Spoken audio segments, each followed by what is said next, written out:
If you are an estate agent, letting agent, or someone who is interested in the property market, then this, the UK Property Market Stat Show, is for you. My name is Christopher Watkin, and each week I'm joined by a special guest. This week it is Toby Martin. We'll come to Toby in a second, where we discuss a couple of things. The first thing we always discuss is what's happening in the UK property market in the last 7 days. We then go and look at a town or a city and analyse the population of estate and letting agents to see who is the best in that particular town. We are looking at week 12 of the UK property market. I'll just look at my calendar now, and that is Monday, the 23rd of March, all the way through to include Sunday, the 29th of March. And we will be comparing week 12 with other week 12s going back to 2017. And we'll be also comparing the year-to-date figures as well. So if you want some insider knowledge of what's happening, then this is the show for you. Why is it so important? Well, the British are obsessed with the property market.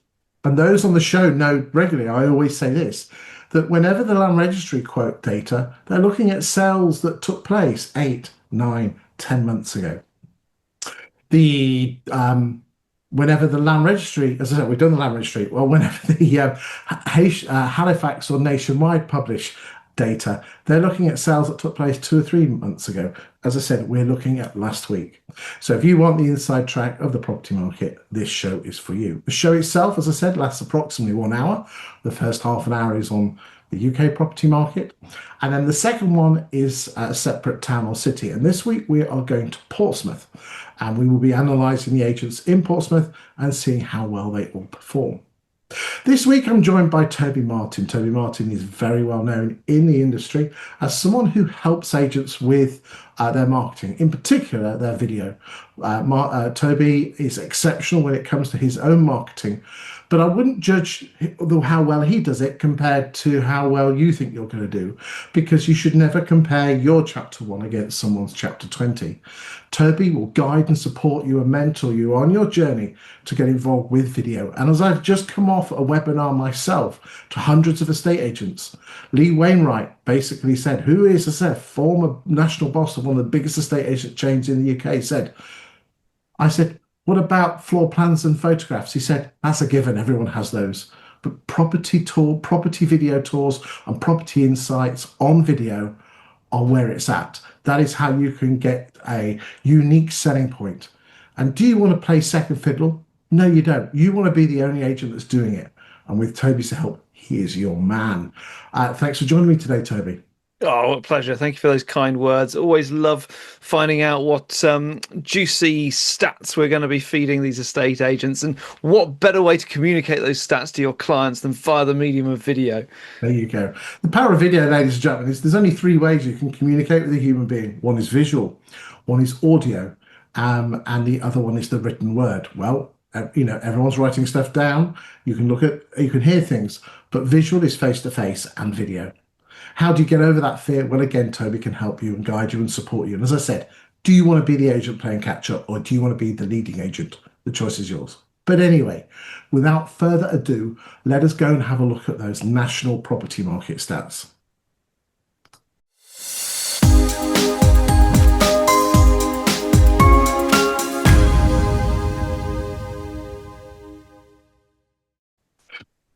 So, well, the way we do this, for those that have not watched the show before, ladies and gentlemen, is that we look at various different metrics, and then I'll start off with listings, spend 30 seconds looking at the stats, and then we'll ask Toby his insight. Toby likes to live life by the seat of his pants, so he has not seen these stats, so I'd say he's very brave on that one. I'm a thrill seeker, Chris. Fantastic, that's what I like to see. There's adrenaline stats. So, let's start off with listings. So this week we have listed as I just want to pull up last week's figures. Hold on a second. 40,294 properties. The average price of a property coming on the market is £442,000. Year to date, we are on 411,000 properties, which is 1.3% ahead of last year, 8.1% ahead of 2024. 19.1% ahead of 17, 18 and 19, and 12.1% ahead of the decade average. This particular graph here, the white line is 2026, the orange line is 2025, and all the other years you can see. And those of you who are listening on the SoundCloud or iTunes or Spotify, if you go to the description, you will see a link to the graphs, or you can go to the YouTube link and you can see the video as well. And there is a link there to all the graphs. All these graphs are available for you to download and use, not on social media, because I have fee-paying clients that ask me about content on the property market, but for giving to vendors, landlords, I've got no issue with you printing them off or showing them on your iPads and also internally.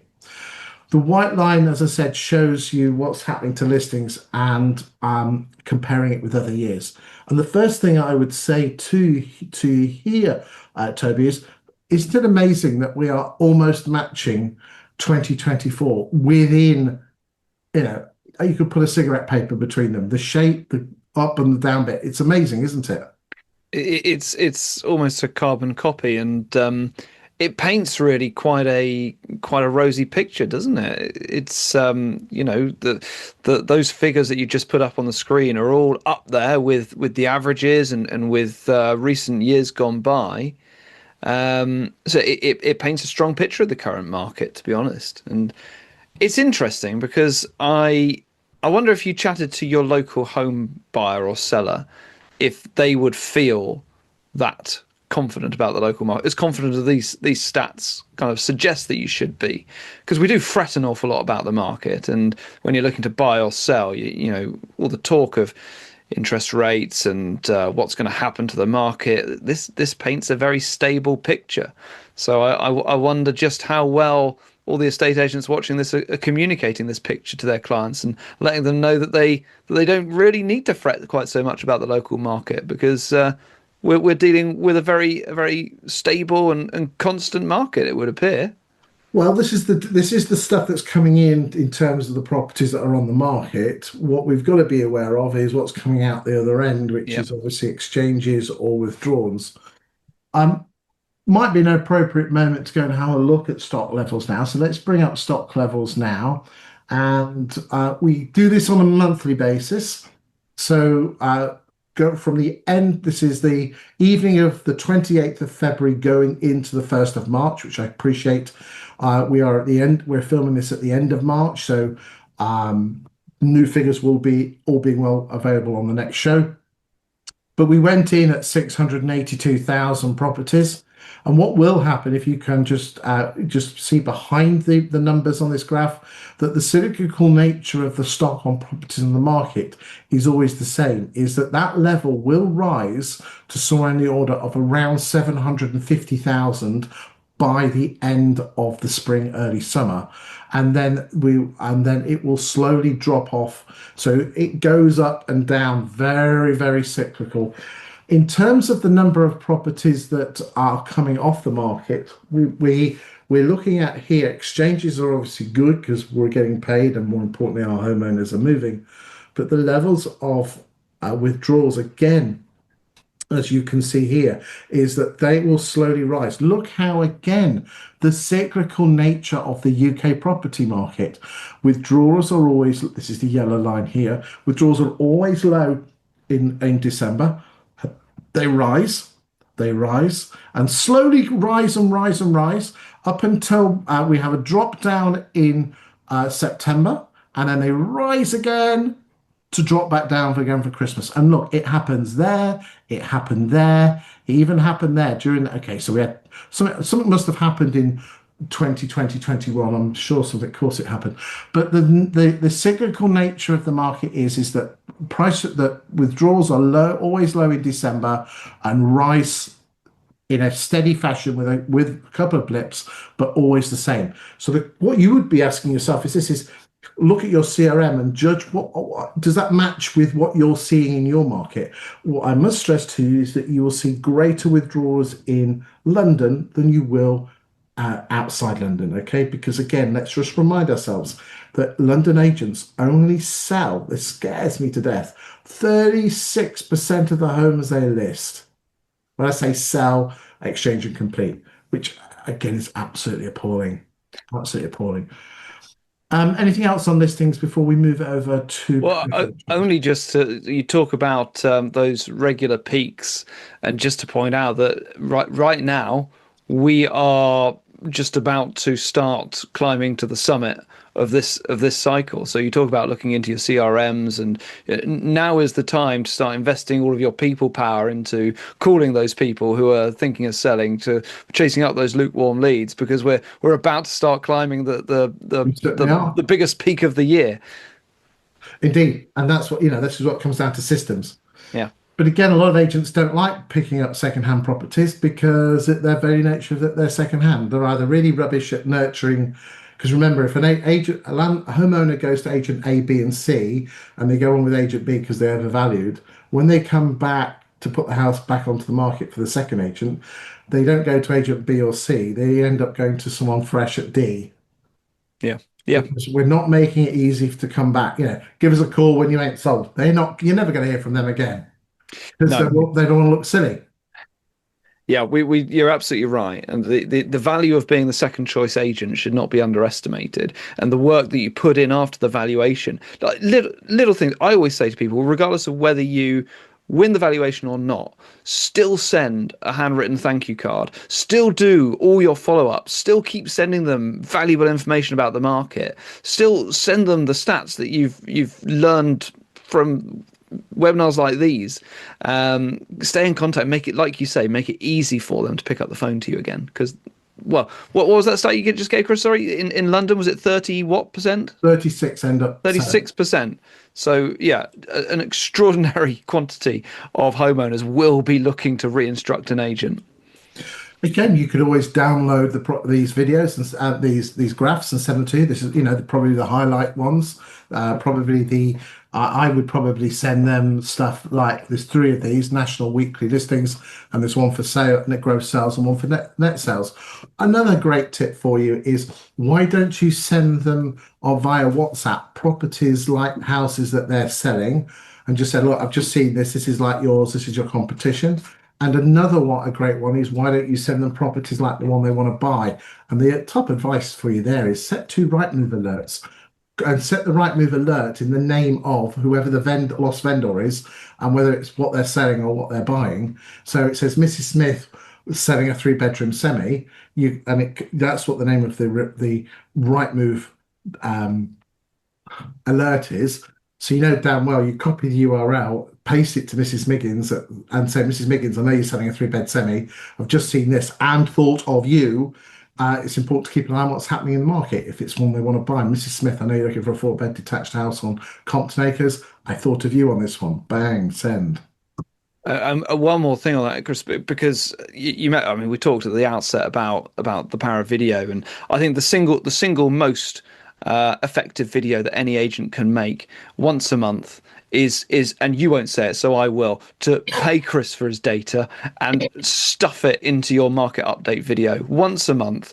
Film a market update video jammed with all of your local market local market data, and directly WhatsApp that to all of your leads, all of your lukewarm leads, and just say, I thought you might like to know what's happening in the market. And it's genuinely informative, a great way to keep those leads warm. And again, even more of a top tip is that, again, I'll just show you this. Hold on. I'll just stop share. So you go, there's your WhatsApp there, and you go at the bottom, settings, and then click on the word business tools. Hold on, there we go. Settings. And no, it's not business tools, broadcast lists. So you click on the word broadcast lists. And then what you can then do is hit on the word new list at the bottom. And then you can add in all your vendors. So then you only have to, and as long as that your number's saved in their phone, which hopefully it is, you can send one to many. It's not a group. It's a one to many, not one to a group. And that's a great way to get stuff out. Or if you've got the time and you can do it in the evening, just do it individually. So you can actually put Jim, cut and paste, Chris, Bob, cut and paste. That works really well. One other way to do it, if you have the WhatsApp, if you're logged into WhatsApp on a web browser, you can put into the URL line, you put wa.me and then you put in the person's phone number. And you can then just, if you've got the video file on your desktop, you drag and drop it in and send it via the web browser. But 98% open rates on WhatsApp versus about, what, 20% on email. So it really is the best way to do it. I told you he was good at video, so give him a shout, certainly. And you can see him. He's all over Insta and he's all over LinkedIn and Facebook. These are the sort of things that totally can help you with. Okay, let's move on. Price changes. A lot of price changes at 23,242. Remembering that We can't see the chart, Chris, I'm afraid. Don't worry. There you go. There Let's you get go. that back up and running. We want to see the good stuff. There you go. 23,242, which is higher than other years, but again, let's remember is that the market, to give you an idea of what is actually shifting. Look, we are reducing 11.4% of the homes we were listing. This graph goes back to 1718. We haven't got this data back here, but we were reducing on average around 6 or 7% of the homes we were listing. Now we're up to 10 or 12. Again, a symptom of overvaluing. Now I know overvaluing is taking place since Adam was a lad. But again, if anyone's suffering from overvaluing or cheap fees and would like some free scripts, then if you text me on the following number, I will send you shed loads of how to beat overvaluing scripts and how to beat cheap fee scripts. The numbers as follows: 07950147572. If you just text the word free scripts to me on that number on using SMS, I will bang you back all the links, and I won't pester you, or I'll just send it to you and never speak to you again unless you want to talk to me. The average price of a property coming down in price is 391,000. Again, anecdotal evidence suggests is that we're on course for around 12% this month. The March we're in, we'll know better when the final figures are in. Again, I still think 1 in 8 properties being reduced when only 1 in 2 are actually going through to exchange and completion is still too low. Any comments on that before we go to gross sales? Yeah, overpricing is unfortunately endemic, and I wonder how many agents watching this have a formal sort of strategy in place in their mind, or even documented as a process to how they deal with the threat of overpricing by other agents in the living room. I wonder how many agents go armed with stats to demonstrate the impact of overpricing, the impact of coming onto the market at too high a price. I wonder how many agents, sorry to bring it back to my niche again, but I wonder how many agents send a video to their clients ahead of the market appraisal to say, just so you know, this is how we value properties, and it's done a bit differently to other agents. I think that so many agents unfortunately are overvaluing that you kind of need to have a preemptive strategy to deal with it. Otherwise, you will potentially miss out on that without having had the opportunity to address it with the client. So I do think you need a dedicated approach in your market appraisal process to raise it with the client, open their eyes to it without being too preachy, and show the consequences of overpricing with cold hard data. Well, let me share with you some data, ladies and gentlemen, with regard to overvaluing. Is that only in the last 3 years, 53.5% of the homes that have come onto the market have ended up exchanging and completing. The other 46.5% have left agents' books have withdrawn. If a home hasn't sold by the 12th week, it only has a 14.5% chance of actually selling.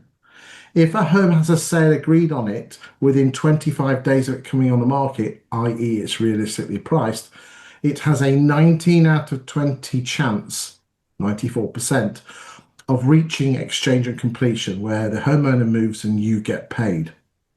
Wait 100 days to agree a sale, and that figure drops to 11 out of 20, or a 56% chance of that sale eventually making exchange of contracts. Since 2001, apart from the COVID year, British homes have sold within 0.9 to 1.3 of their final asking price, not starting price, final asking price. Homes that are, and then of the homes that are sold subject to contract, there are 135% more likely to be sold subject to contract in that sales pipeline because they weren't reduced. they are also will have taken a third of the time to achieve that sale and half as likely for that sale to fall through. Wow, that's Okay. good. That's gold, right? I hope everyone has scribbled that down. Those are incredible facts. Use them, and again, some people say, "Well, how do you know? What do you need to do on the sofa?" Again, I've given you some scripts, but I will share with you a number just now, ladies and gentlemen. The very first one is, and Toby was absolutely right. What did you do pre-listing, pre-valuation? And my advice is that you've got to spend as much time pre-val as actually doing the val itself. It's not a case of just putting the postcode in plus half a mile on Rightmove plus reports as you're walking out the door. Okay, you physically got to print. You should know what the property is. They're all out there. You've got the data. You see if it's been extended. You know what the square footage is. You print off 3 or 4 value properties that have completed within the last 6, 12 months that are obviously below it. 3 or 4 that are spot on, and 3 or 4 that are above it. Write the pound per square foot on it, and then you put them on the vendor's table in order and say, right, here's the 2 beds without an extension, here's a 2 bed that's with an extension, and here's a 3 bedroom, which is obviously you've got to pay more for a 3 bed. Where do you see yourself on this here? And then they're choosing the price. You're not telling them the price, psychological. And if Yeah, they say, well, I see myself up here and the other agents have said this, you can say, well, can you tell me what I'm missing? Because everyone else is going to be looking on Rightmove and seeing that you're selling a 2 bed extension for the price of a 3 bed semi. What am I missing? Putting the bomb back in their court. Okay. That's a great tip for you. Another great tip is if you want to get inside a human's brain and get them to make a decision, you need a yes from both the emotional and logical side. But in 19 out of 20 decisions, the human makes that make that where the decision actually gets made, you need a yes from the emotional side of the brain before how many times, Toby, have you been to a property, you've hit them with the most obvious logic in the world that even a blind man on a galloping horse can see, and they say no? It's because yeah, you haven't got them emotionally bought in. And the best way to do that is to tell a story. You bang on about it all the time. yeah. Stories, stories. That's how you get into the emotional side of the brain first. Tell them a story that's a similar, doesn't have to be perfectly identical, but similar to them, of a vendor who didn't wasn't able to sell or couldn't do it because the other agent overvalued, and then tell them a story. So you don't want to be that person. Now let me show you the evidence, and then you choose where you are. Yeah, we're a very factual industry. We deal with facts very well, but we do have a habit of largely ignoring feelings. Feelings and fears are very powerful, and if you can really strike at the heart of what your customer is worried about, like really worried about, then that's incredibly powerful and much more powerful than the best data, bizarrely. But you're quite right. You're quite right. And You still need the data to get to make logic, but if you need emotional buy-in mm, first, then hit them then hit yeah, them with the logic, but not logic first, logic second.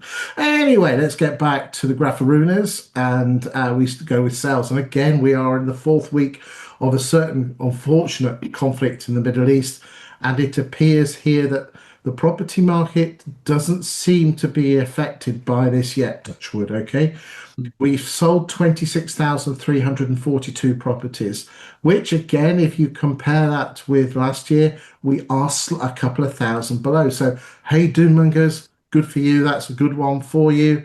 But last year was an exceptional year. So we are 5.4% year to date below for gross sales than last year.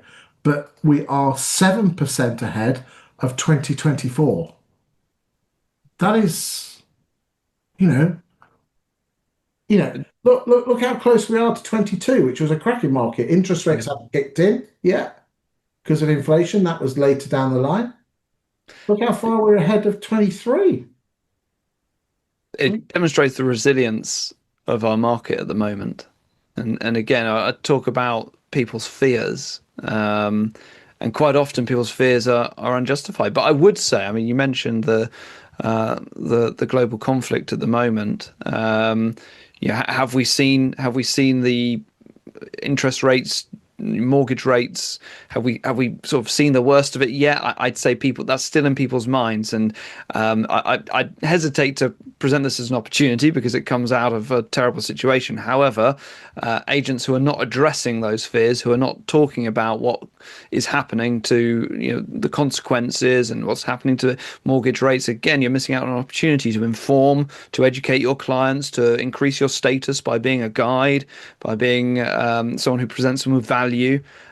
So, again, present this data to them, talk to them about it, explain the fact that the market is very resilient despite what's happening globally at the moment.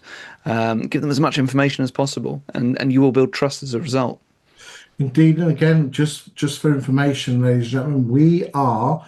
I don't know if anyone's aware, but you'll be hearing it. You'll be watching this on Thursday or Friday, which means that you'll be the day before Easter, or actually on Good Friday, where Easter, is the first bank holiday. What will happen is the number of sales will drop to around 21,000, give or take 1,000. That is what will happen. The doom mongers will jump on that. You can see here quite clearly that the number of property sales at Easter always drops by in the order of around 20%.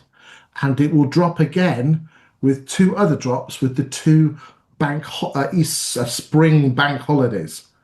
So be aware of that. So don't, when you look at this week's figures that we're in, because you're seeing this on Thursday or Friday or the weekend, don't be alarmed that sales have dropped. That is a natural thing of the property market, and she'll bounce back the week afterwards. They always do.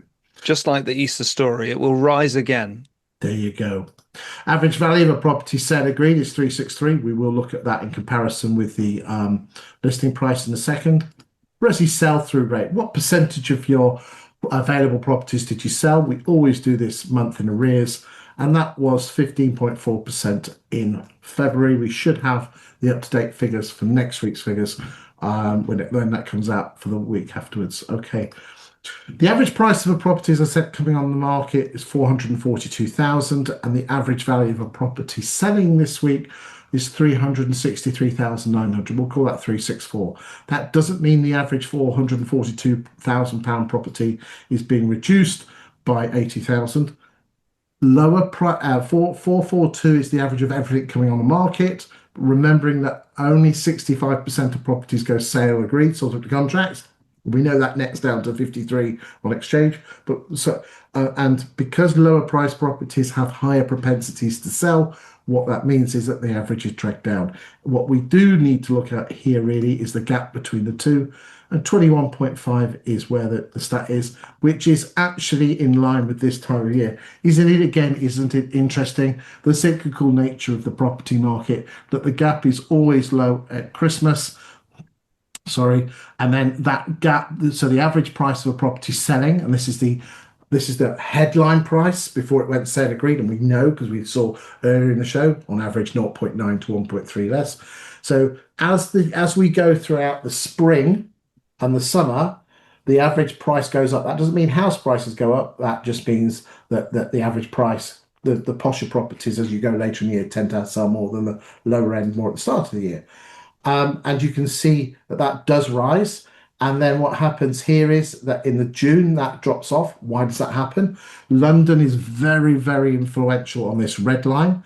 And what happens is when I actually had dark hair and I was in my 20s, the property market was always dead in the summer. You could have July and August off, and it would now outside the M25. That isn't the case, but within the M25, everyone goes on holiday. So that the average just drops off, and then these yellow lines, I just like showing these every week, that's London coming back, and they all put their houses on the market in the last week of August, first week of September, and it's just so cyclical. I love that. And those that haven't watched the show before, that was what this one here was. What was it? Well, no. There was when was Rachel Reeves's budget? It was this one here. That was Rachel Reeves's budget. Amazing. Right. Let's move on. Price number of sales fall through 5,538, which is slightly more than last week. Which one? I think it was 5,000. Let me just have a quick look. Hold on, ladies and gentlemen. We can see it here actually. It's still quite low. And when you consider that for the same week in other years, last year 6.3, the year before 5.7, 23, 4.8, that's not bad at Mm. all. This is the probably important one is what percentage of your sales pipeline fell through? And no, it's not that one, it's the other one. Where's that graph gone? Do you know? I don't know where that fourth again, look, hovering around the 20% market. When I say it should be, I don't want it to be, but it is slightly lower. Is that to do with, could that be to do, ladies and gentlemen, with more agents doing reservation agreements and God forbid actually getting the solicitors instructed on listing?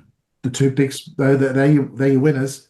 You'd like to think so, wouldn't you? But They do. I mean, our friend Gazelle, who's yeah, Brian Mansell, who's a friend of the show. He he believes that over 2,000 estate agency firms have reservation agreements, and it brings their fall through rate from around the 20s to around single digits. yeah. Amazing stuff. I, Okay, I don't understand why we don't see more of it, but hopefully that is a sign that more agents are adopting them. fingers crossed. Right. Okay. Net sales, which is gross sales less fall throughs for the week, 20,804. So again, our fall throughs are the gap between, look, this is important. Here we go. I just want to show this to you. I spotted this the other week. Yeah, hold on. So we have a 1,700 difference between gross sales uh, between 25 and 26 because fall throughs are lower this year. We only have a 900 difference on net sales. So gross sales looks okay, but a bit rough compared to last year. But we're much, much closer on our net sales, which means we are a lot closer on our net sales. So if you recall, we were 5.4% behind on gross sales for 2026 compared to 25, but we're only 2.9% lower on net sales. Okay, so that's really, really good news there. Mm. 6.8% ahead of 24, which again is in line with 26, and 21.4% ahead of 23, and 13.6% ahead of the pre-COVID 17, 18, and 19. So okay, let's just show that that is our year, not our year to date, but just that each week, and the white line is 2026. So that's not bad at all. And again, really close to that red line, which is 2025. Really close. Well done, everyone. Mm. Anything on net sales before we move ahead? No, just as you say, it paints quite a healthy picture. And again, I keep coming back. I think my theme of this episode has been communication. You have the ammunition there to kind of quell those slightly uncertain waters that some of your clients think they're in. So do share this with them. Do talk to them about this because this really does look quite encouraging, quite stable. Yep. Right, let's just do the final bits of graphs, then we'll go to Portsmouth. Price changes as a percentage of listings and gross sales as a percentage of listings. We've already done exchanges and withdrawals. And again, we do this a month in arrears. 53.9% of the homes that left estate agents' books in February, you lot got paid on, and the homeowners moved, whilst the other 46.1 left unsold. Okay. Number of properties for sale and agents' pipelines again are, as you can see here, those are the numbers. So our pipelines are higher than what before pre-COVID levels. I like to measure this. This is instead of measuring it by average prices, I like to judge this by pounds per square foot, and we're measuring sold subject to contract, new listings, and exchange. Ignore new listings. Let's just look at sold subject to contract, and you can see there that we're at 343 and 36 pence. Ladies and gentlemen, that figure there will tell you what's going to happen to the land registry figure with an accuracy rate of 92% 5 months in advance. Okay, so it really is, if you want to know the bottom or the top of the market, you follow that yellow line. It is scarily interesting. And that data, as I said, as with all the data, has come from my friends at 20EA. And we will be looking at that in the second part of the show. Again, I'd like to just show you a bit of rental data. The blue lines are the number of properties available to rent. The yellow line is average rents. So you can see there that average rents are pretty stable and have remained stable. Again, this just splits that down by regions. And again, just having a look at what private rents have done by region since 2016. If you're below the little dotted line, that means, in inner London, rent inflation's gone up by 38%, but in inner London they've only gone up by 24, which means that rents in inner London are at 13% lower in real terms. Yep. Isn't that scary? Yeah. Now, That is one of the sort of most miscommunicated things in rentals, I think. We only talk about rents going up. We don't talk about rents going up in real terms or down. Who would believe that rents have effectively gone down in some areas, not judged by the headlines? So again, it proves the value in actually telling the stories behind the figures. very much so. And again, so this is inner London. So that's the difference. Now, again, a lot of people in inner London would say, "Whoa, hold on a second." Well, what happened is that COVID happened, so the yellow went down to the two greens. So again, if you were renting around here, then your average rent's gone from 2,250 up to 3,131, which is, if you think about it, a 50% increase. But when you compare it against this here, it's a lot less. So just bear that in mind, okay?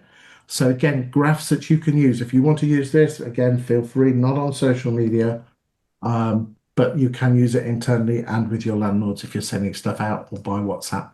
So that's the end of the first part of the show. Is there anything you want to say before we go to Portsmouth? You will have another chance at the end of the show. I'll save my golden nuggets till the very end, but just very shortly, the data that Chris has just shown you is so valuable. So I would encourage you to use it at the very least in the living room. I'd use it beyond that, but you need to chat to Chris before you do that. But the stories you can tell with this data will win you a lot of business. Again, let's just remind ourselves, the Property Academy do a survey of 10,000 vendors every single year, and this figure only changes within 1 or 2 percentage points. How or why did you choose your estate agent? And 36% last year, or it's 2 years ago, said this because they understood the market. You've got to talk about your local market, a little bit of regional, a little bit of national. But if you're in Bournemouth, talk about the Bournemouth market. If you're in Portsmouth, talk about the Portsmouth property market. Do that, and you will not be an agent. You'll be the agent, the authority. And that's how you stand out from the crowd. That's how you get called out to more valuations. We talk a lot about fees and races to the bottom, Chris, but the vast majority of sellers and landlords, I don't believe they're looking for the cheapest agent. I think they're looking for the best value agent. So the better value you can prove that you have, the more expertise, the more knowledge, the more value you can bring to your customer, the more fees you will be able to justify charging. Again, 10,000 vendors and landlords, and they always get asked the question. This has been asked in so many different ways, and this figure never changes. Okay, it's always 16 or 17%. Who, when choosing an agent, was the cheapest fee the most important thing? And it's always 16 or 17%.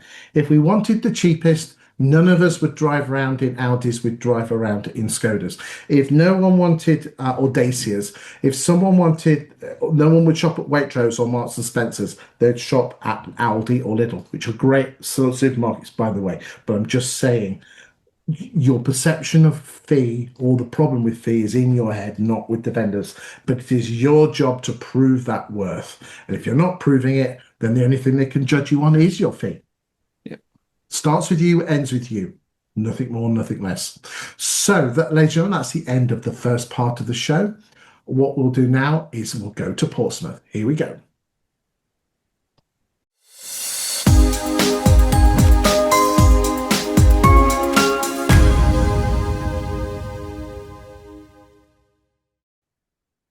For our data analysis on Portsmouth, we are using a piece of kit called Insight, which you can see on the screen now. The 20EA run the Insight platform. They have a number of different other platforms that do various different things, but Insight is a bit like Rightmove Plus, but it's on steroids.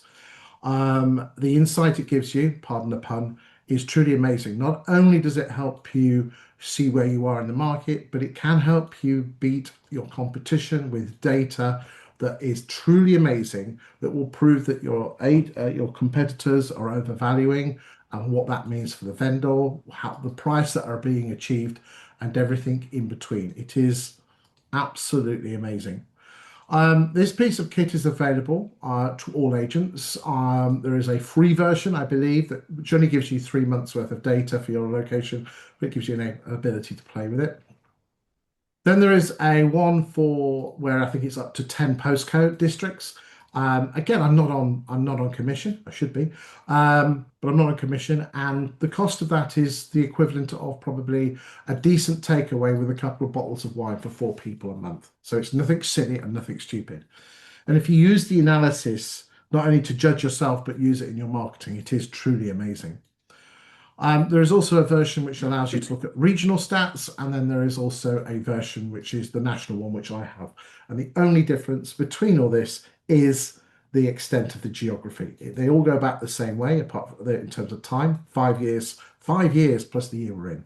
And it enables you to analyze the data. So without further ado, let us go and have a look at the stats. As always, just jump in at any time, Toby. Yeah. Okay. We are looking, as I said, the postcode districts for Portsmouth. We'll just pull those up now. Are PO1 all the way through to PO6. I appreciate that the nature of the Portsmouth property market is that it's very segmented. So what I would say to you is this, is that if you are an estate agency boss and you would like half an hour of my time, I'm more than happy to do a one-to-one basis with you and go through the different sets of data on individual postcodes. But anyway, less of that. Let's move on and just do the overview view for Portsmouth itself. So we'll kick off and we're looking at residential sales. We'll have a little bit of lettings at the end. And the measurement we can have, as I said, is the last 5 years plus the year we are in, and it can measure exchanges, fall throughs, listings, price changes, relists, sold subject contracts, and withdrawn. We'll do new instructions because that is the lifeblood of our industry. And you can see here, we're filming this on the 30th, so we've still got 2 more days worth of data to go on here. But you can see the number of listings for the whole of those postcodes that we're looking at, PO1 to PO6 here. So you can see that generally in February, the number of listings has been growing each month, every February, but it seems to have not as much in March 26 growth compared to February 26 compared to the previous year as well. So, but let's get down to nitty gritties because I know you love to measure yourselves and your market share analysis. That's why Rightmove pie charts were invented, just to wind up your competitors. So we'll start. And you, Chris. And to wind you up as well. It's bragging, and no one really cares. You're just doing it to wind your competitors up. And again, you're number one, so you've got like 8% of the market. Yeah, that meant that 92 didn't choose you, so I won't be shouting about that. Okay, so we start off with Jeffries and Dibbons, and their market share for the last 5 and a bit years has been 12.53%. The average price of a property coming on the market is 291,000. So when we click on Jeffries and Dibbons, it will bring up a graph here which shows us how that market share has changed for them and the average price. So here we go, and all of a sudden Jeffries and Dibbons is 269 compared to 291, which is very much in line where the volume agent does tend to be lower to middle market as opposed to middle to upper market. There are the odd exceptions in cities. One big one is Exeter, which again, there is an agency there who is middle to upper and number one volume agent as well. So, so you can see there that their market share, is that, wow, that's quite interesting, Toby, is that it's 10%, a few months later it's 15, then it goes back down to 10, then it comes back up again. It's feast and famine there, isn't it?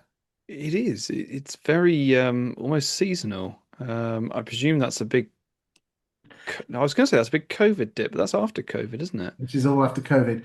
Yeah. I can see on our list here, I'm just going to get rid of HomeWise because they're just doubling up there.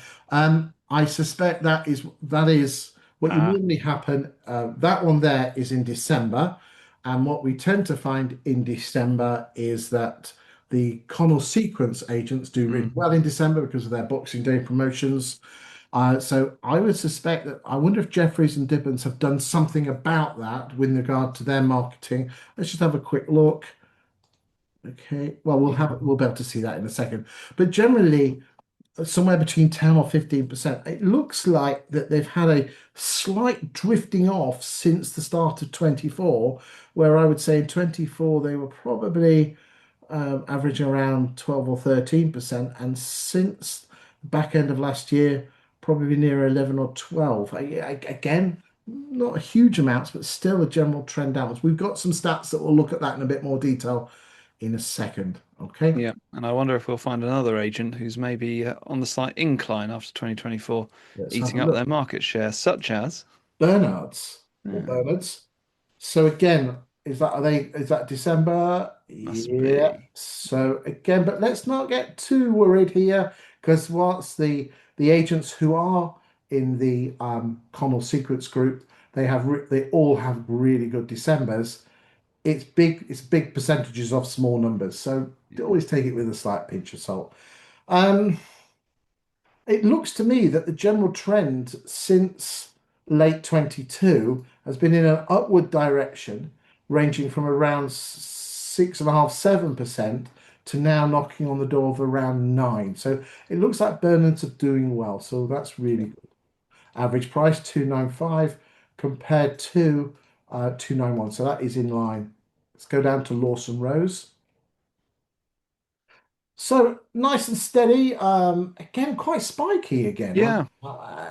This is, I mean, I expect spikiness from small towns, but not, very feast, famine, feast, famine, feast, famine. A slight general trend downwards, not much, but slight general trend downwards. Cubbit and West, let's go and have a look at them. They are Yeah. dropping. You can see there that the general trend is in a downward direction. Looks like you've had a good couple of months there in 26, but the general trend is slightly down from around 6 or 7% to around 4 or 5%, which Yeah. again is okay. Fox and Sons, so they're part of the Common Secrets group. So again, there's your December spikes. 245 is the average price. What was the average Yeah. price on Comet West? So again, okay. Very similar. So it looks like Bernards are the only ones that so far that are Yeah. above the average. So again, we're not looking at the uber posh areas here, but there's going to be some agents that are. We will look at the upper quartile in a second. Let's go look at Fry and Kent. Well, they've done well. They've Yeah. seemed to have grown from around the 3 or 4% mark. Notice the price 455. So they're more of your Waitrose and Sainsbury's. Sorry, Waitrose and Marks and Spencer's agents. It looks like they've done really well, grown between 23 and 24, nicely in 24. But what's happened in 25, Frank? Why has your market slipped there? Okay, let's go and look at Pearson's, who are part of like a regional group round there. And looks like you had a good growth in 22, 23 slipped, holding your own in 24. But again, very It's spiky there. very up and down. Leaders. Ooh. Okay, no, but again, hold on, that was a big spike. Yeah. So again, it makes that a little bit okay. Let's go look at charters. Got a real soft spot for these guys, more Winchester based, but they do have branches, and I think they've been bought out recently, if memory serves me well. Simon, their marketing department, got a lot of time for him in that switched on cookie. Okay, looks like you've had a decent 25 there. Yeah. Manico, got some growth there. They're part of the Steady. Yeah. concept. Chinek Shaw, I think that's how you pronounce it, Chinek.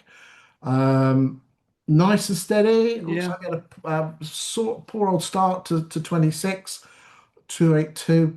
Morris Dibben. Again, I think Morris Dibben are part of Connell sequence. Apologies if you do. Could you just go on to can you type in Morris Dibben to Google and just check? I'm pretty sure they are part. I don't want to look at Prout. Meanwhile, I'll just keep going down here. Cosgroves, Reeds Rains, growth. Well done. Your move, PB, leveled off around the 1% mark. Town and country, southern. So they're at the top end, if memory serves you well, in that PO5, PO6 area. Know the people. Countrywide, Morris Yeah, Dibben. I thought they were. Yeah. Always had no Tony there. Decent bloke, decent agent, old school, got to find a country as well, if memory serves me well. So, again, this is why there are some agents in here that only specialize in one postcode district, so which means that if you cover them all, the whole lot, then they're not going to look as good or so much up the. So again, that's why I can offer you the one-to-ones. Finest exclusive by Bernard's. They were at the top, if you remember here, Yeah. 416. We'll just keep going down. Okay, Northwood. Next, Bit of a drop off there. okay, we'll just have some of these. Just have a quick look, just see how you're getting on, because I know you'll be wanting to watch. Have a look. There we go. Okay, Marsh. Yeah. Don't know them, but we always like to send out emails to agents, and I know this agent picked the phone up to me, came across very professional. You move, different way of spelling it. Okay, it looks like you guys are having a hard time. Yeah. Okay, we'll just go down here. There we go. Right. Okay, let's look at upper quartile. So I'll do 500,000 upwards. For the most part, it looks like quite a sort of steady Eddie picture. You know, a few on the up, a few on the down, but the majority of those agents quite consistent. Okay, so Fry and Kent seem to be the dominant agent in the 500 mark. Fine and Country pulling up there. Okay, so there you go. So this is the number of listings in the last 5 and a bit years, and this is how much of the share they get. So Fine and Country, I bet you a pound to a penny if we did that as a million, they would come in. And we can see there that Fine and There you Country go. went over the million. Well done. That's probably Tony there, bless him, doing his funky stuff. Let's go and have a look at Pearson's. And the numbers are really, the numbers are going to be all, these are going to be spiky because we're dealing Yeah. with a market which the numbers are lower. Okay, right. Let's just have a quick look and just see if there's anyone coming up new, like an EXP or someone like that.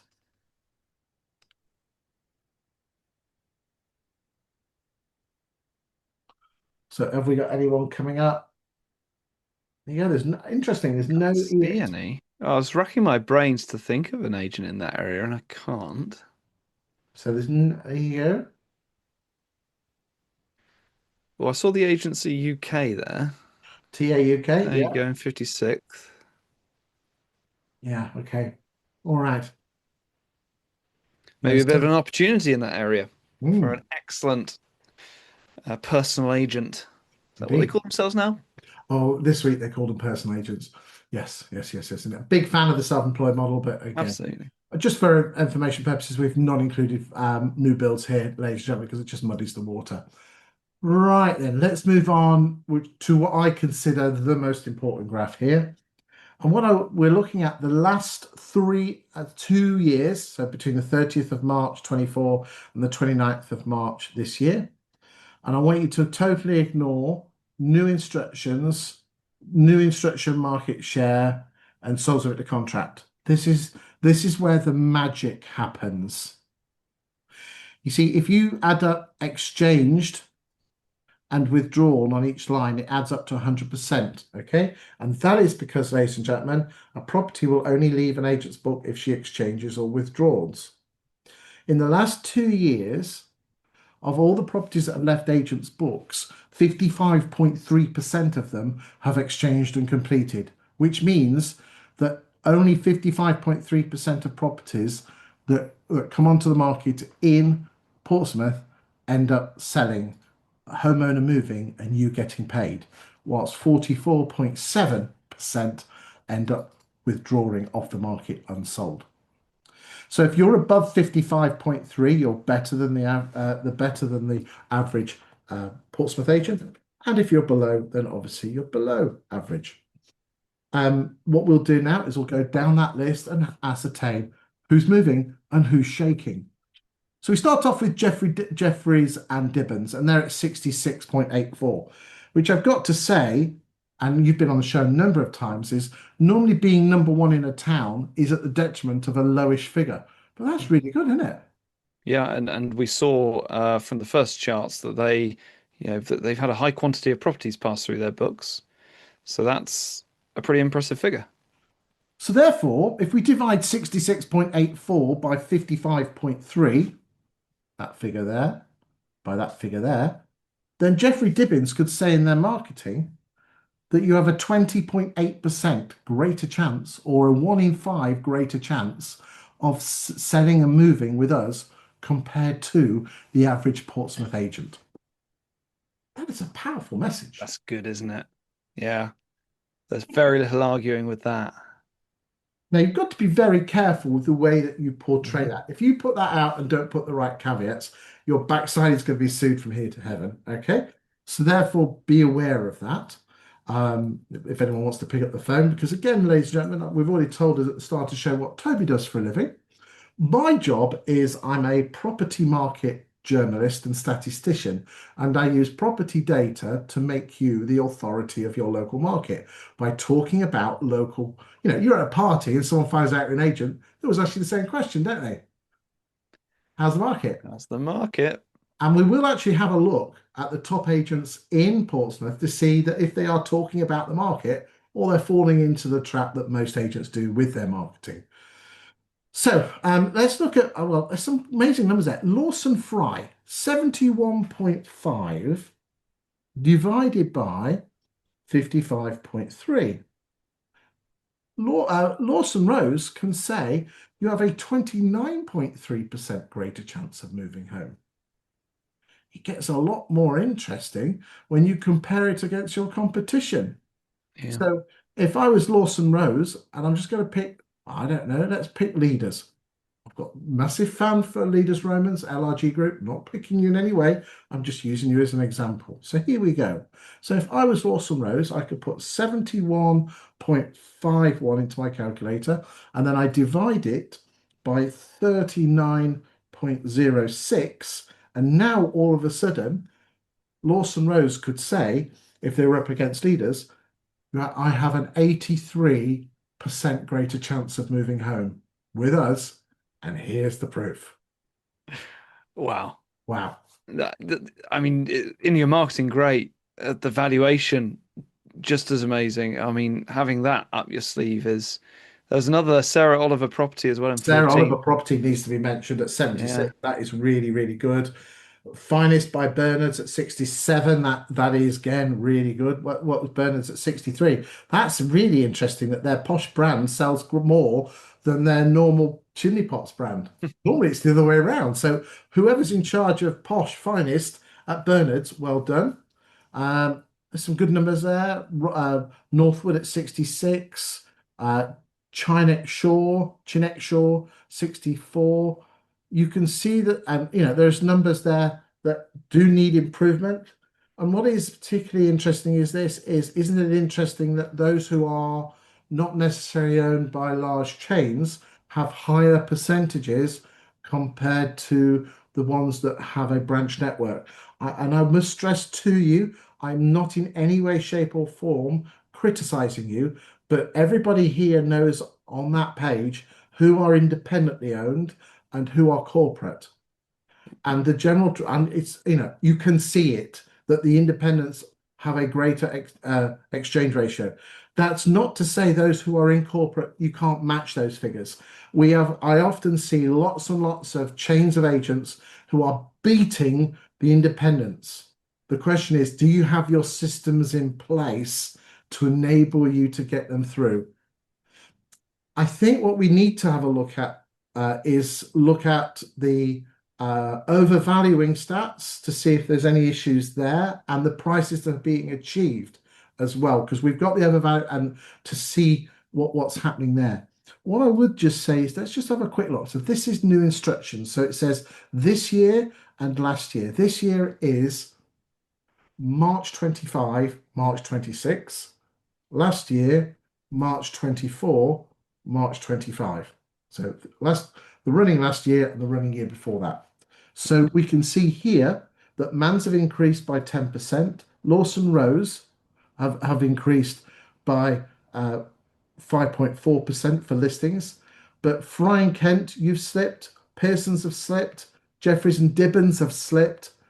Fox and Sons have slipped a bit. Bernard's, you're treading water at 2.9, moving up. What we'll just have a quick look at is let's just have a quick look at the sale agreed figures just to see if that makes any difference at all. And Sarah Oliver, you're doing really well here. Remember, your exchange ratio 76. Well done. Your growth has gone from 2.2 up to 4.1. So again, we're becoming great fans of Sarah Oliver here with the Yeah. numbers. Okay. Absolutely, yeah. And Uh, I'd be fascinated. In fact, I'm going to have a little look in the background to see how Sarah Oliver are promoting themselves because they're doing something right.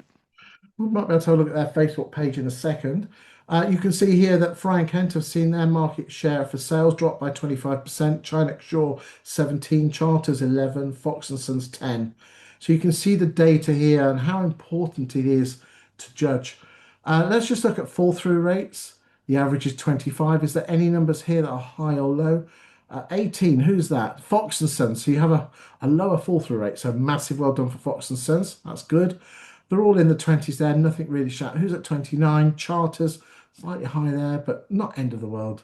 Price changes. Who is price changing? So the average is 50%. Who have we got? So 69 seems quite high. So Fox and Sons, so we'll look at the overvaluing stats in a second, but 69, they are reducing in price 7 out of 10 homes. We've got some low numbers here. Who's at 40? Lawson Rose. There you go, ladies and gentlemen. We will look at the price. We will, they're obviously not overvaluing. We will look at the overvaluing stats in a second, but they're not having to reduce as many properties because they're at 40. Look, there's a direct link that they have a high exchange ratio. If you watch the first part of the show, we gave you some overvaluing stats and why it's so important. Now, what I will do is just stress to you is you can still overvalue and still get high exchange ratios. I see this all the time. Agents who overvalue and still have high percentages. And they just do one thing. The valuer has to go and revisit the property face to face. Has to face to face within 3 weeks. In 3 weeks. Right, back on here. Sorry, ladies and gentlemen, my internet went down there, so we had to lamp it back up again. So if you book in a valuer face-to-face meeting after 3 weeks, and that has to be booked in when you put the house on the market, you'll be amazed how much difference your exchange rate will go through the roof. I mean, it makes so much difference, so much difference. To give you an idea, okay. So again, let's just give you an interesting stat here. So at the moment, again, using the power of data, Bernards are at 63 and Lawson Rose are at 71, right? So we'll just do some numbers here. 71.51 minus 63.97. So that is 7.4. And then we're just going to do that times that. Oh, hold on, 7.4. So 160 times 0.74. Here we go. So hold on. 2 seconds, ladies and gentlemen. There we go. Just showing you the power of data times 0.71. Here we go. So therefore, Bernards, if you had an exchange ratio of the same of Lawson's in the last year, you would have exchanged on, and we'll just do that 2 seconds. And then we do that by time that, and you would have earned an extra £48,900. Oh, Yeah, that's eye-watering, isn't it? £5,000 a month. Nearest damn it. Okay, so Burners, have a look. Get in contact with Gazelle. okay, so the power of data and what it means to your business. But again, this data here, what chances have you got actually selling the house? Amazing. Okay, let's move on. So I'll just get rid of HomeWise here because they do tend to muddy the waters. So what have we got here? Got a lot of things happening. So let me explain. When a house comes on the market, home as 20EA has an automated valuation model, a bit like a Valpal figure, but their own, for every one of your houses, and then it compares it to what you put it on the market for. And on average, Jeffreys and Dibbons put their houses on the market for 1.08% more than the average agent. Bernard's 1.51, Lawson 0.87, and so on and so forth. So let's just remind ourselves who was the star players here. And the star players were Lawson Rose. Okay, so Lawson Rose, you can see here, not overvaluing, which means they don't have to drop their prices because we saw that price changes are low, their exchanges are higher, and then what then did you achieve from the original asking price?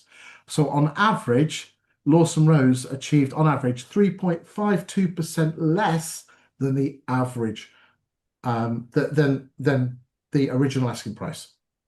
Whilst you've got others up there with Fox and Sons at 6.2% less. Okay, so you just go down there, you overvalued by 3.47 and therefore you got 5.05% less. Right, okay, so what does this all mean? Well, a lot of people don't like percentages, so if everyone put on a £300,000 house, what would you achieve for it? Jeffreys and Dibbons would achieve 289, Bernard's 292, and we'll just let the numbers do all the talking as you go down there. But there are some people on there that have got lowish numbers.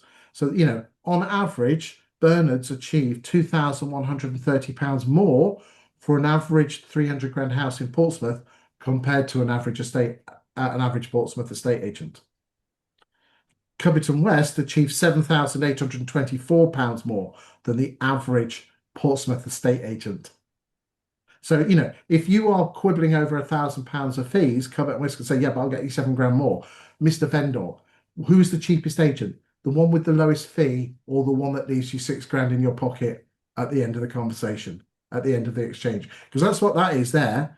I'll charge you an extra grand more, but you're getting 7 in. So who's the cheapest? That's a great way to use. So, yeah. Okay, let's move on.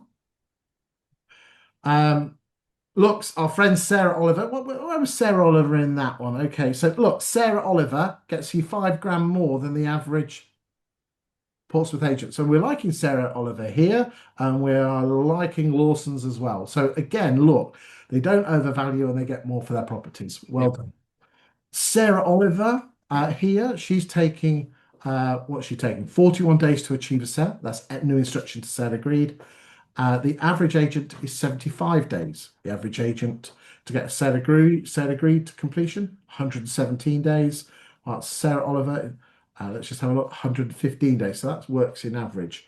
So isn't that amazing, Chris? You don't overvalue and you sell the home quicker. And you get more money for it. Sounds so simple when you put it that way. There you go. Fry and Kent, 101 days, but if you notice, sorry, that's 101 days, but if you look there, new instruction to sale agrees 101 days, and their contract completion is 101 days. I bet you £1 to a penny. Fry and Kent don't instruct solicitors or mark it sold until probably the survey's done. That's what that's screaming at me. That is, don't know that for a fact. Any questions on that before? Well, I tell you what, let's just go and have a quick look at some of these marketings, okay? Yep. So just for a bit of fun before we go to lettings. So we'll start off with Jeffreys and Dibbons. Okay. I can see from the little thumbnails there that we've got a lot of listings, the odd testimonial. We've got the odd lister's face in a photo, which maybe is, I mean, that it's nice to actually see some people, but as we all know, there are far more effective ways that those people could be promoted. We've got a video. 5 days ago. Yep. Can you hear the music or not? No, I can't. No. Wonder if I can get that sorted out. Hold on a second.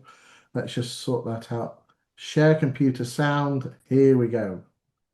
Give me the thumbs up if you can hear it.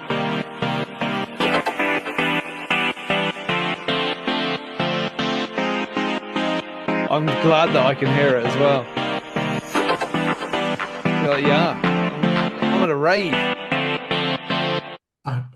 Is there a person in here? Well, ladies and gentlemen, what we are to rave, or are we selling houses here? At least they're doing a property video tour. Okay, Yep. we'll give them that, or we'll give you this. But I'm telling you here and now, presenter-led video tours is one of the three secret weapons to get called out to more valuations.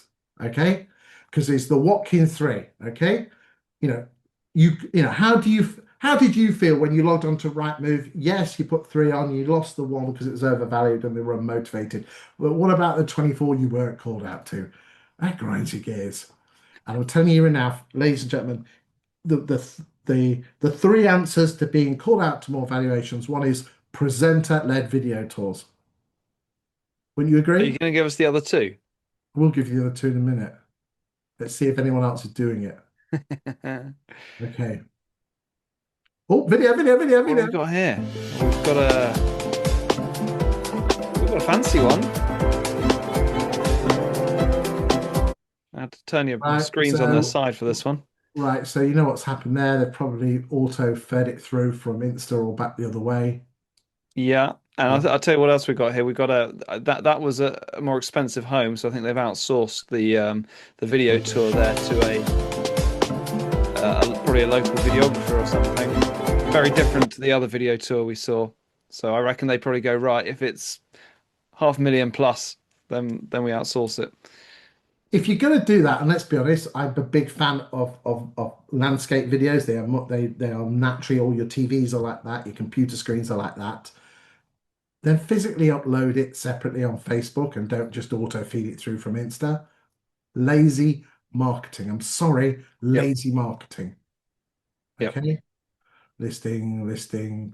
So what we've got here is just basically Rightmove with the word Facebook at the top of it. There is nothing here, with the exception of those testimonials, that is intended to build trust with a prospective client. And I'd say even those testimonials will be treated lightly by any potential customer because everyone's got testimonials. Um, what we want is people delivering value and sharing expertise, and I haven't had that yet. Right, here we go. Rarely available road. Here we go. Come on, show me a picture of the person. You know, it's not happening.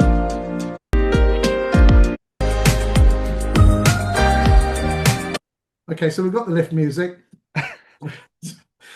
But the fact is that without your presenter, this video could go on any local agent's feed and you wouldn't know the difference. So what's setting you apart? Because it's a nice enough video, but it's not setting you apart. It's not making you stand out. It's not giving people a reason to come to you. My advice to you, ladies and gentlemen, would be as follows, right? Okay, stand outside the property. If you do need to do it in portrait, go for it. And you do the three, you film it in one go. So you stand outside the house and you film this all in one go. Okay, and then you add in a few extra videos or photographs in afterwards. Ready, here we go. Look down the camera, properties over your shoulder, and you step one is this. If you're looking for a 3-bedroom semi in Portsmouth, have I got something for you? Below you, in big words, is the word Portsmouth or Waterlooville or whatever area you're in, because that's your tag, the location, isn't it? It's all about the location, Tony, isn't it, Toby? Sorry, I was just on a previous webinar, and Tony Ruby was on it, and he kept the other guy kept on calling him Toby. It was quite so. Therefore, Us Tobys are well used to that. Don't so worry. you've got the word Waterlooville in a very, don't fade that in. Always have it from day one, from pixel one, and then 4-bedroom detached house. Don't put the price on it because you might want to change it. And then what you then do is this: you verbally walk them through, and you either match the room up with the video and edit it. Oh my God, I haven't got time to do it. Yeah, you've got bloody time to do it. You fret over your pie charts and your Canva templates. You've got time to add this in. Or personally, I just drop the photographs in. Yeah. Yeah. And what you do is you give them a verbal walk round. Now, this is the bit where it gets really interesting. Don't use descriptive words. Don't use lovelies or larges. I think the property has a hallway with a 16-foot lounge, double doors through to dining room, further door into the kitchen with a utility off. No lovelies or larges. And you just match the photographs up in editing. And I've done it on stage in 3 minutes.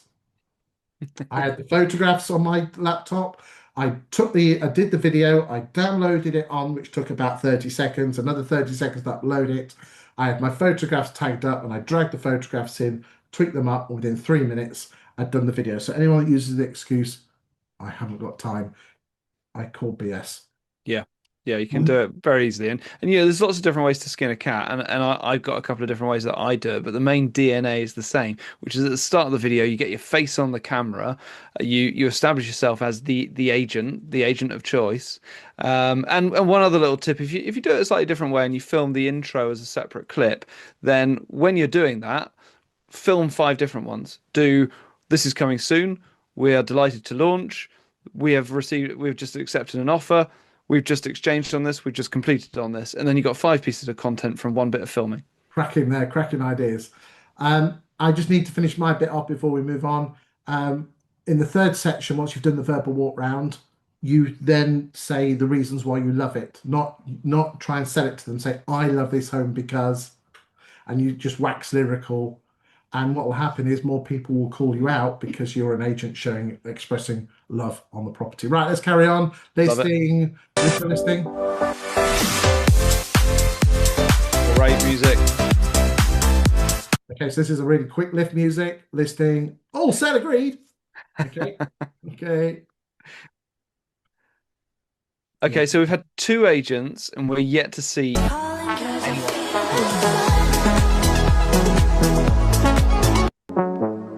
Also, no logos at the front, ladies and gentlemen. You can put, if you need your ego stretching or caressing, put it at the end, but never at the front. Okay, just put the name of the town on. You know, Waterlooville, 4-bedroom detached house. Does what it says on the tin. Right, let's go and have a look. Who else have we got? We've got Lawson Rose. Come on, Lawson Rose. We've had 2 agents and we haven't had a person. But what have we in got a here? series of clips before the podcast release. Business. Okay, what are we doing? You know, when we were, considering opening a second office, it was probably.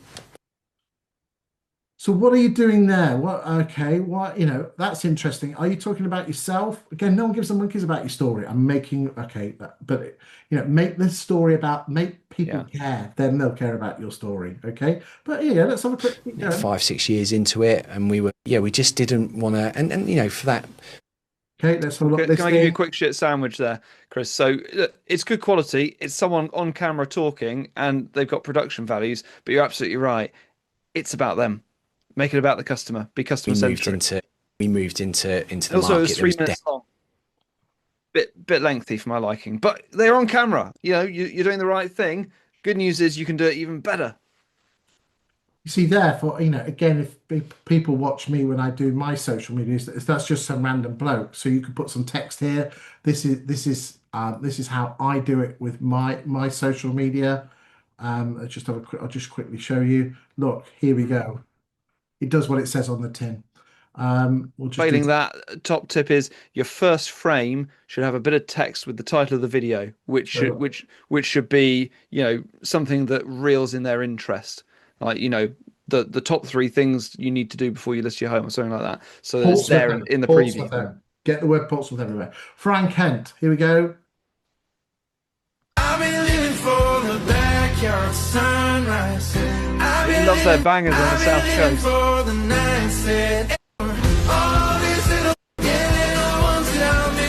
Okay. It looks like everyone's taking the same video. They need to come on one of your courses, mate. But do you know what? I do something. I did something with a room full of agents last week, and I do it more and more, which is I get everyone in the room to look up the Facebook or Instagram page of their biggest competitor, and then I ask them to put it to the Toby test, which is, are they posting consistently? Do they have people presenting on camera? And is at least 60% of their output trust-building, informative content? And about 1% of feeds seem to meet those requirements when we do that in the room. And again, here, no one yet has met those criteria. Okay, yeah, but we've got great lift music, mate. But look, if everyone's looking the same, if everyone's doing the same thing, what an opportunity for the agent who does it differently, because everyone so far is doing the same thing. Here, great big Waterlooville 4-bedroom chalet house, presenter led, would be amazing. Oh, here's another one. Here we go. Nice CapCut template there. Nothing wrong with that, but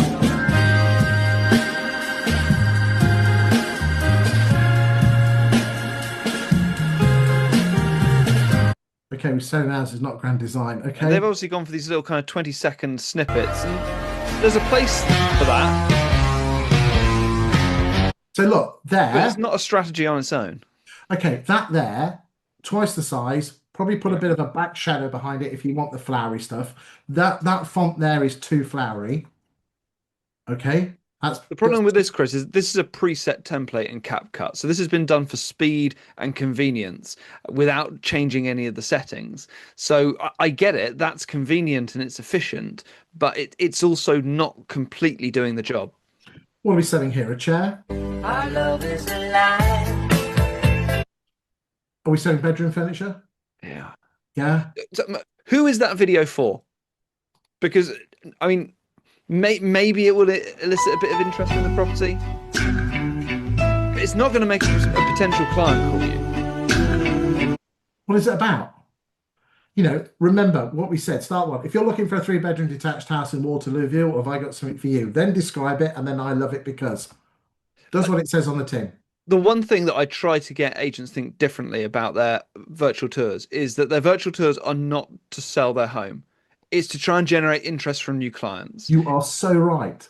It's to try and make other people in the market see their videos and go, why is my agent not doing it like that? And these are all videos that are being made for a potential viewer. They're not being made for another seller in the area. But they actually get you more listings because they call you out because vendors say, Yeah. I want an agent who cares about my house. Hence why, if you're looking for a 3-bedroom, send me if I got something for you. Then you do the walk round, the walk round, matching the photos up. And then I love it because, and then with the text, with the hook at the front, you will win so big. Okay, because remember you said to me, what is the 3 what-can answers to get called out to more valuations? Number 1 is presenter-led video tools. No one's done 2 and 3, but I will give you number 3 now for your benefit, is you get involved in the local community. Where is the local community stuff here? Why are you not going to the fetes? Why are you not doing video interviews of local shopkeepers?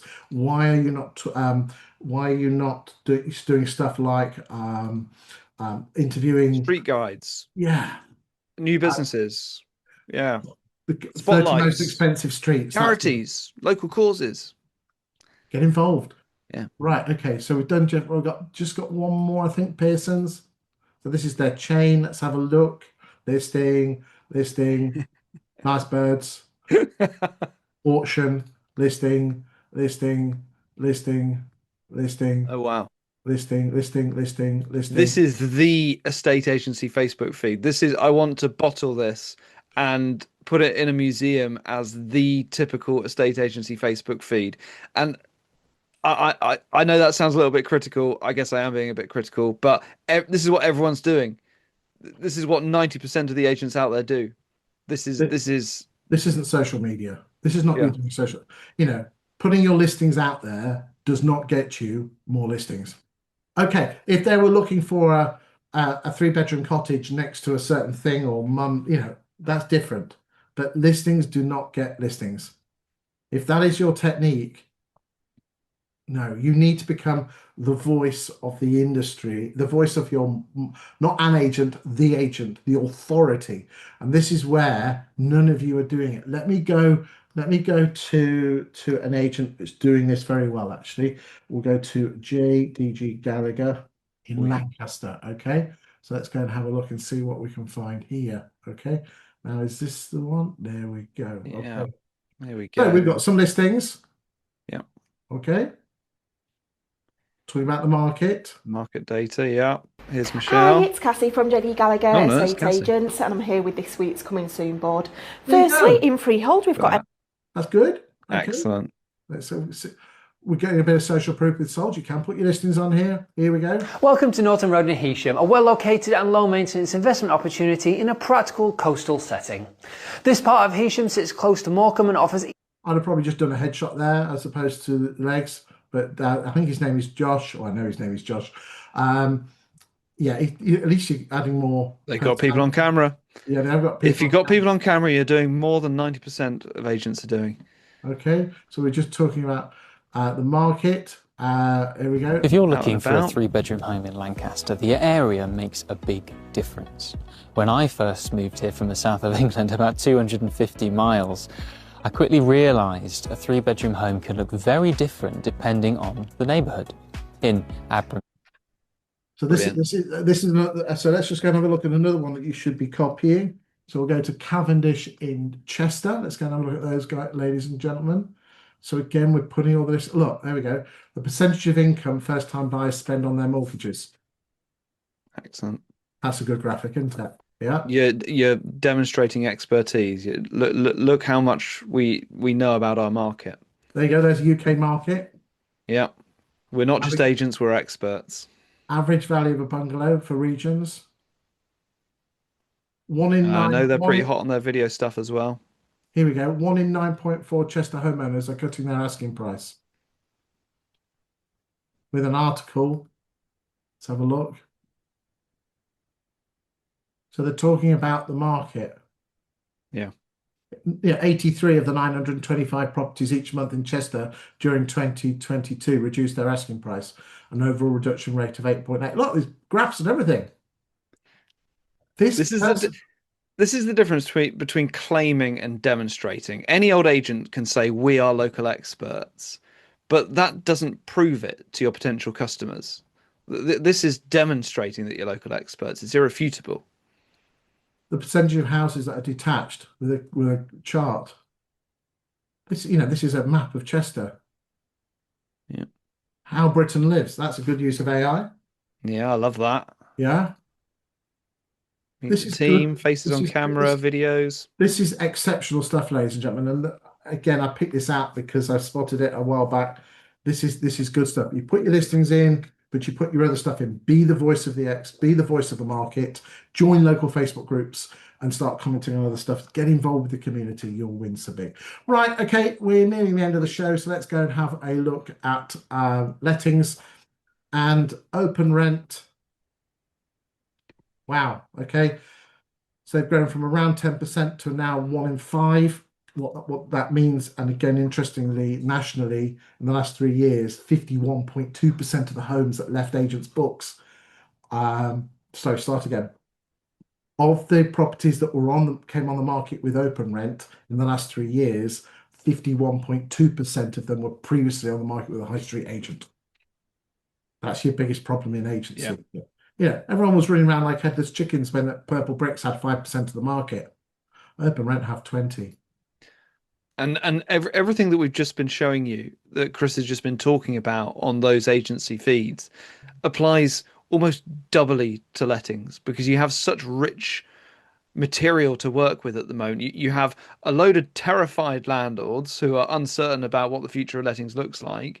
You have so much to talk about, so much value to give in your social media and your marketing. Again, if you're just posting listings, it's almost double the crime, because there's such a lot to talk about in lettings at the moment. Definitely, the Renters' Rights Act is such an opportunity for everyone. It's the greatest gift to lettings, and I know that some people will be shouting at me hearing that, but from a marketing perspective, you couldn't be given a bigger opportunity. Right, let's just go through the lettings. So again, leaders, they're growing. Your move dropping. That's pretty steady. Barnard's Must be a student let agent. Yeah, must be. Yeah. Okay. Charters. Pretty steady.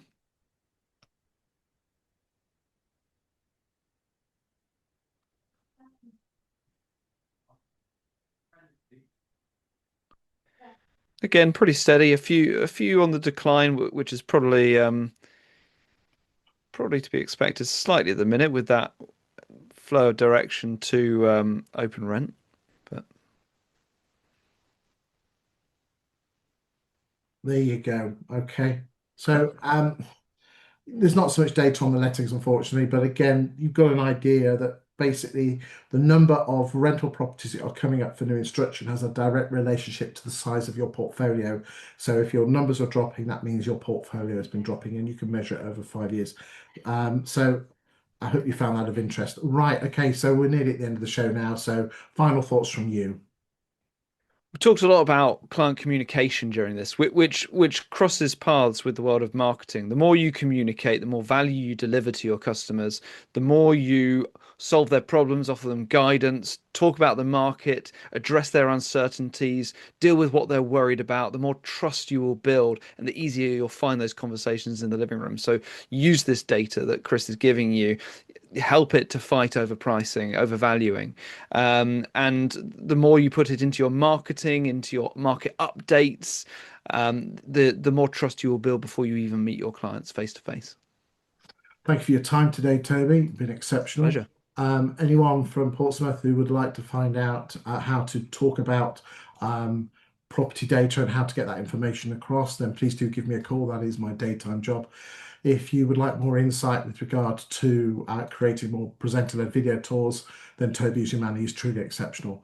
Thank you for watching. We'll see you next week. We'll be going to a different location, and thank you for your time. Thanks, Toby. Thanks, Ruth.